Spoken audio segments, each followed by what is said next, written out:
Hello, good afternoon, friends. As we discussed in our previous lecture, I am presenting to you one small example for final accounts, trial balance, and one adjustment of closing stock. Let us go through the trial balance with its effects. So we have capitals. It will be posted to partner's capital account credit side. Then we have drawings. It will be transferred to partner's capital account debit side. Then opening stock, trading account debit side. Bills receivable will be transferred to balance sheet asset side. Purchases will be written on trading account debit side. Sales will be transferred to trading account credit side. Salaries will be posted on profit and loss account debit side. Carriage outward will be transferred to profit and loss account debit side. Wages will be transferred to trading account debit side. Insurance will be transferred to profit and loss account debit side. For discount, if we see, we are seeing the amount of 20 rupees on the credit side, which means it is discount received, so it will be posted to profit and loss account credit side. When we talk about postage, it will be debited to profit and loss account. Debtors will be shown on balance sheet asset side. Creditors will be shown on balance sheet liabilities side. Furniture again will be posted on balance sheet asset side. Cash in hand balance sheet asset side. Machinery will be transferred to balance sheet asset side. Rent and taxes profit and loss account debit side. Printing and stationery profit and loss account debit side. As you all know, we had discussed in the lecture, closing stock being an adjustment will have two effects, one on trading account credit side and other on the balance sheet asset side. As far as the solution of this particular problem is concerned, our answer will be spread over two pages. First one will be, we will be preparing trading and profit and loss account. I have explained you in the classroom, these are two accounts which are separated by total column. You need not write heading separately. So friends, the first part, which is for 7 to 8 lines, will be trading account. Here, as I told you, conventionally we write few items like opening stock on trading account debit side first line. Likewise, we write two purchases less purchase returns. This is a customary way of writing final accounts. You may follow it for your benefit. Likewise, credit side will have buy sales minus sales returns. Likewise, profit and loss account on the credit side, we write by gross profit brought forward. Proceeding further, in partner's capital account, we generally show capital account balances, which is represented by balance brought forward. And in the balance sheet, we write as on 31st December 2005 as given in the trial balance. And on the liability side, we write capitals at the beginning of a balance sheet. So this is some of the things which are done. Friends, once we are done through this part, let us start posting one by one. Let me remind you one more time, when we are posting, it should be as per the sequence of trial balance. Do not prepare trading account separate, profit and loss account separate, capital. It would be a very hectic job. So let us start the sequence. As we see capitals and drawings, so it will be posted in partners capital account credit side. The capitals of partners are 6,000 and 4,000. whereas their drawings, as we know, will be debited to partner's capital account are 200 and 100. So simply remember, this is not in inner column and outer column. This is a separate column of capital of A and this is a separate column of B. So like all other accounts, this looks similar, but capital account is individual accounts combined for the purpose of final accounts. After recording drawings, if we look at the question, we have opening stock 4400. So we have already made a space for opening stock. So trading account debit side, we record it as 4400. Next item is bills receivable. So bills receivable will be posted on balance sheet asset side. You have to understand that while writing balance sheet, there is a technique, there is a simple concept called as order of permanency, wherein the most permanent assets are always recorded at the top. In a business, if we talk about most permanent assets, then it is fixed assets. So leaving some space for fixed assets, we record bills receivable, and the amount which has been mentioned there is rupees 180. So the question that may come up to students is, sir, is it compulsory that we do that? No, it is not compulsory, but this looks good if you follow this basic rule.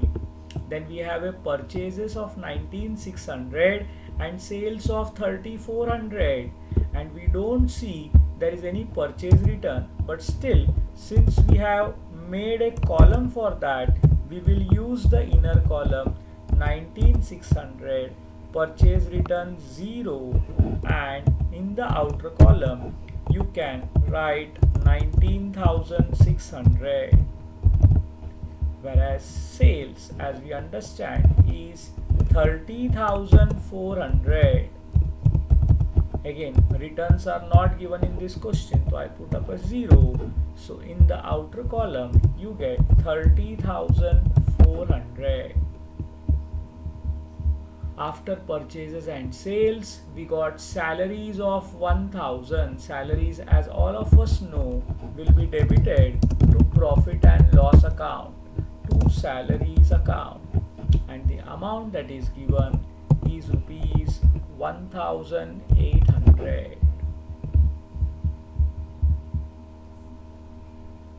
I'm sorry, it was just 1,000.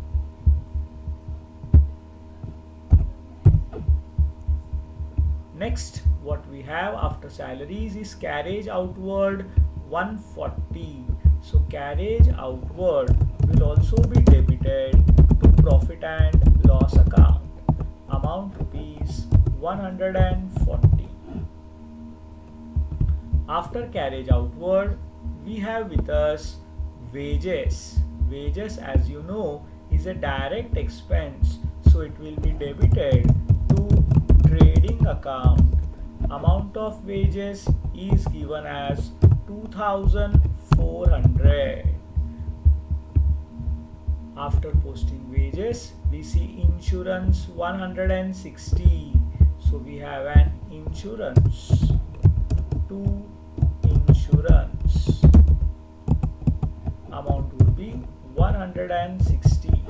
Always you can have a habit of writing account. There is no problem as such. Then we see discount received 20. So discount received will be credited to profit and loss account. So by discount, you can say account. Amount will be 20. Next we see postage rupees 80. So postage, as you all know, will be debited to profit and loss account.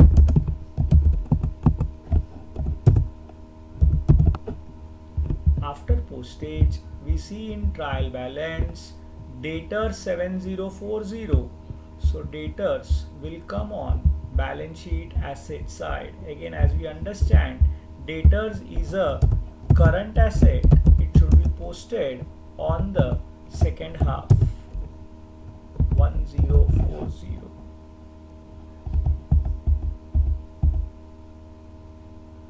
I'm sorry, it was 7040. I will make the correction. Creditors were 6420.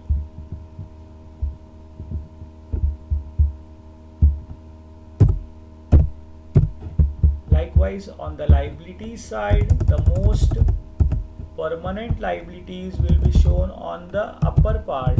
So creditors being a current liability will come in the second half, 6420. Friends, thereafter we see furniture 2400. Now furniture being a fixed asset can be written at the top. So we have furniture value rupees 2400. Cash in hand is 980. Now cash in hand is a current asset, so we take it as current asset rupees 180. Machinery is 8000.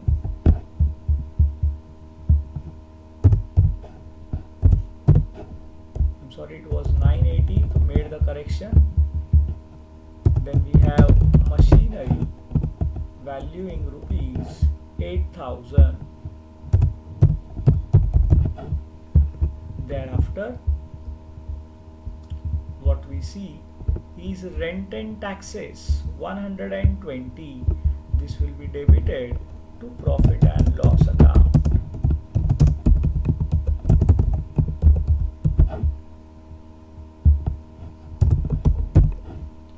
Thereafter, we see the last item of trial balance, printing and stationery, as 40 rupees. To printing and stationery, amount will be 140. And finally, we see closing stock 5600, which would be credited, but never write it all together above. Closing stock is like a closing balance, so it should be given space. Amount is given as 5600. And you have to understand one very important thing, because it is coming from adjustment, it will be shown on balance sheet asset side.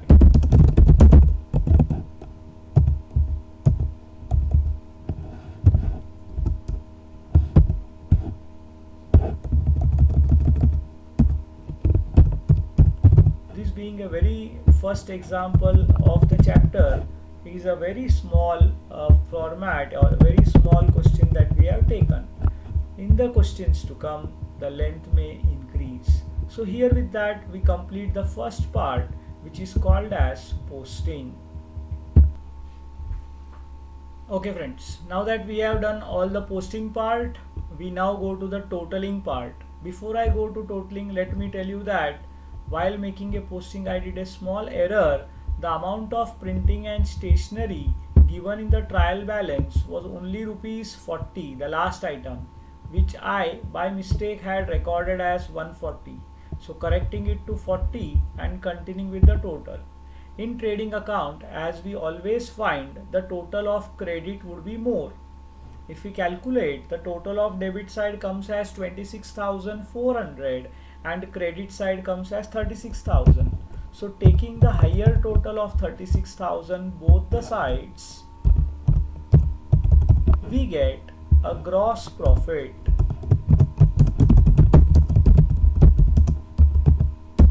of rupees 9,600.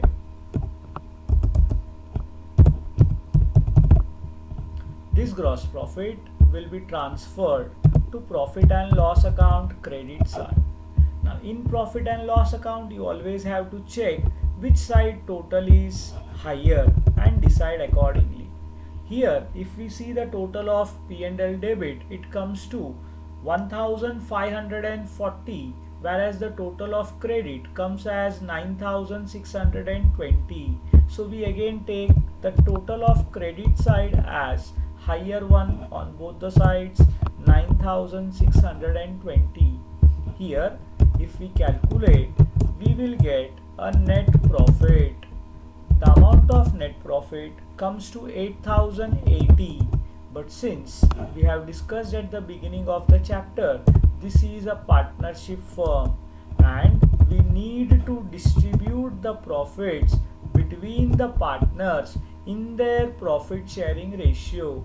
And once we again have a look at the first part, it simply says A and B are partners, so the provisions of Partnership Act will be applicable and the net profit of 8080 will be distributed between A and B equally, which would be 4040 and 4040, and the total would come to rupees 8080. So what we have to do is we have to take the total of debit side, take the total of credit side. Since the total of credit was more, we have to deduct the amount and find out net profit. Once you got 8080, divide it among partners in their profit sharing ratio. So with that, we come to the next page, that is partners capital account and balance sheet. Here the net profit earned by each partner will be credited to his respective account. So A का share 4040 और B का share 4040. अब दोस्तों याद रखना, this is a point of mistake. A का column अलग close होगा, बी का कॉलम अलग क्लोज होगा। ए के कॉलम में डेबिट में 200 है, क्रेडिट देखोगे तो you will find out it is 10,040. So you will get a difference of 9,840 rupees. Likewise, if we see B's column, the total on the credit side is 8040 and debit was only 100. तो credit का difference, credit का total ज़्यादा रहेगा वो लिखेंगे and we will get a difference of rupees 7,940. This will become their closing balances and it would be recorded as to balance carried forward. So on the liabilities side, where we have kept a space for capitals, we would record A's closing capital of 9,840 and B's closing capital of 7,940.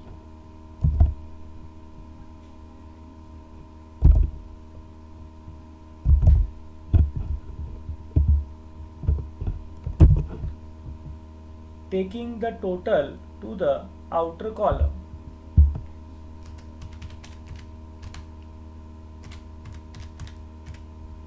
$17,780. And now if we take the total of the balance sheet, you would find that the total of balance sheet is 24,200 on the liability side and on the asset side. So this is what is expected from you while solving any examination. The important things you have to learn in this question is posting and then totaling one by one. My best wishes to all of you. Thank you. Bye.